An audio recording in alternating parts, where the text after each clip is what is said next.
ఏలూరు జిల్లా Nuzvid TDP MLA seat విషయంలో మీడియాలో జరుగుతున్న ప్రచారం టీడీపీ ఇన్ఛార్జ్ వెంకటేశ్వరరావు ఖండించారు. Nuzvid TDP ticket YCP MLA పార్థసారథికి కేటాయించడం జరుగుతున్న ప్రచారంలో ఎలాంటి వాస్తవం లేదన్నారు. పార్థసారథి టీడీపీలో ఇప్పటివరకు చేరలేదని, ఆయనకు నూజివీడు అసెంబ్లీ టికెట్ వచ్చినట్టుగా వైసీపీ చేస్తున్న బోటుకు ప్రచారం ముద్రపైన వెంకటేశ్వరరావు తెలిపారు.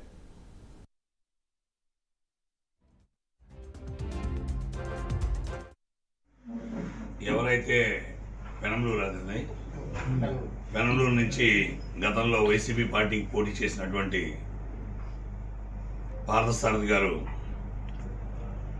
నూజివీడు టికెట్ ఏదో ఆయనకి తెలుగుదేశం పార్టీ ఇస్తుందని చెప్పేసి చాలామందికి ఫోన్లు చేయటం, నాకు ఆల్రెడీ కన్ఫామ్ అయిపోయిందని చెప్పేసి చెప్పటం, కొంత తెలుగుదేశం పార్టీలో నాయకులు కానివ్వండి, కార్యకర్తలు కానివ్వండి, అందరూ కూడా నాకు ఫోన్ చేస్తున్నారు.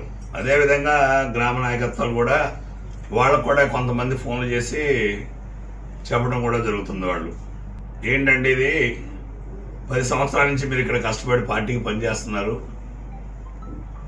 పార్టీకి పనిచేయడమే కాకుండా ఇక్కడ 2 సార్లు ఓడిపోయినా కూడా మరి ప్రజలతో పార్టీ ఇచ్చిన ప్రతి ప్రోగ్రాం కూడా మీరు చేస్తున్నారు, మరి ఇలాంటి రూమర్ వస్తుంది, మీ దృష్టికి ఏమైనా తీసుకొచ్చారని చెప్పేసి అడగడం జరిగింది.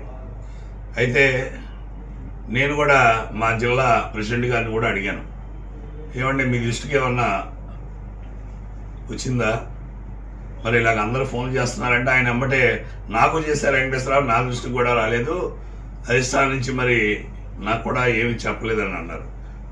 నాకు సరే ఇవన్నీ జనరల్గా జరుగుతున్నాయి, ఆయన ఎప్పుడన్నా వాళ్ళ ఏమన్నా పార్టీలో చేరాడని అడిగాను, చేరలేదని వాళ్ళే అంటున్నారు. పార్టీలో చేరినటువంటి వ్యక్తికి సీట్ ఇచ్చారని చెప్పుకోవడం ఎంత కరెక్ట్ అనేది